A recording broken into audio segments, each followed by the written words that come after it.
How does one adequately recognize the life of such a remarkable man as Pope St. John Paul II and address in just a few minutes his contribution to our world? Let me refer to three areas that are of particular personal interest to me: science, politics, and faith.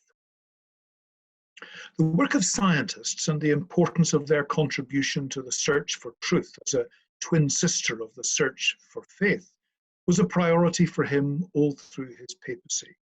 He gave real support to the Pontifical Academy of Sciences, an independent body within the Holy See, whose first leader was Galileo Galilei.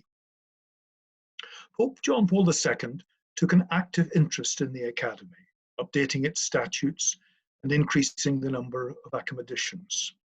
In 1979, in a speech at the Academy on the centenary of the birth of Albert Einstein, he requested the establishment of a committee of historians, theologians, and scientists to examine again the case of Galileo in order to remove the distrust that this episode still generated and any obstacles that it created in the way of fruitful concord between science and faith. The committee reported in 1992 when Pope John Paul II made clear that the Church's ruling had been in error and that Catholics were not hostile to science. In May 1993, he made a pastoral visit to Sicily and went to the Ettore Majorana Center in Erice, where the World Federation of Scientists is based. And again, he made clear in what he said and did there that science was part of the search of the faithful. I was greatly honored to receive a prize for my own work on the science of peace building at the Pontifical Academy of Sciences in 2006. And when I returned to the Academy again in November 2009 for another meeting of the World Federation of Scientists, I well remember seeing further remarkable evidence of the practical outworking of John Paul II's attitude to science. At that time, we were able to visit a new exhibition of Galileo's instruments and some of the original documents in which he excitedly recorded his first discoveries exactly 400 years previously.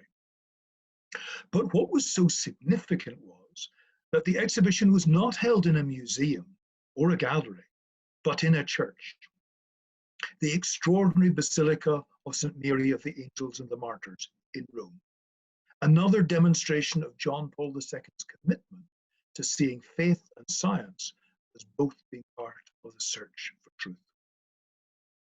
Earlier, in 1996, on the 60th anniversary of the refounding of the Pontifical Academy of Sciences, he had taken another important step by saying that new knowledge leads the theory of evolution to be no longer considered as a mere hypothesis, and emphasizing that the work of researchers had taken evolutionary theory to the point where it now had to be recognized and addressed by theologians.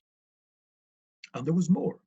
He had some very specific scientific concerns, such as his anxiety about the consequences for the people of the world of a nuclear war. And he wrote to the World Federation of Scientists back in 1982 to encourage them in their work for the peaceful use of nuclear technology. John Paul II was committed to the church and academia, cooperating and engaging respectfully with each other for the benefit of mankind. As a physician and psychiatrist for whom faith and science go together, I see John Paul II as both inspirational and transformational. The second area of life commitment for me is politics. And I find it difficult to think of any Christian church leader who has had a more direct and personally courageous impact on global politics. Cardinal Karol Józef Wojtyła had been elected on the third day of the papal conclave in 1978 as the first non-Italian pope since the 16th century. And he went on to be not only the most traveled pontiff, but one of the most traveled world leaders in history. However, much more importantly, he is recognized as helping to end communist rule in his native Poland, and eventually in all of Europe. From the moment when he kissed the ground at Warsaw Airport in 1979, during a visit where he gave great encouragement to the formation of the Solidarity Union, he was key to the unlocking of the deep freeze of the Cold War. My wife Joan and I had been traveling in Poland in the summer of 1978. And so when he was elected in October of that year, we had a special appreciation of the great rejoicing and pride of the people there in their Polish hope. Much later, when the Berlin Wall eventually came down in 1989, I remember standing with the German Liberal leader, Otto Lambsdorff, on the eastern communist side of the Brandenburg Gate, seeing the great gaps that had opened up in the wall, talking to liberals who had been under threat for so many years in the GDR, and marveling the extraordinary political changes which had been brought about not by political parties, but by courageous people. And one of the most significant, courageous, and effective was John Paul II.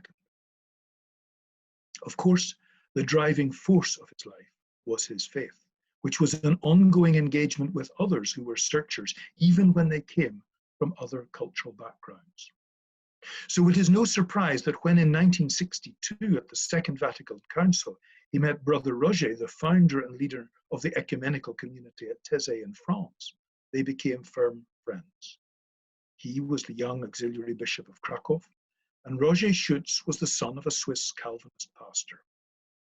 But they were both men of deep faith, and that was the basis of a long-lasting relationship of great religious significance.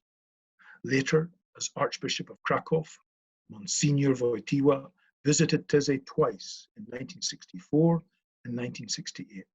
And after he became Pope in 1978, he received Brother Roger every year in private audience, right up to his death. In one of his many journeys, John Paul II visited Taizé as Pope in 1986. And he regularly met and encouraged groups of young people in Taizé when they came to Rome.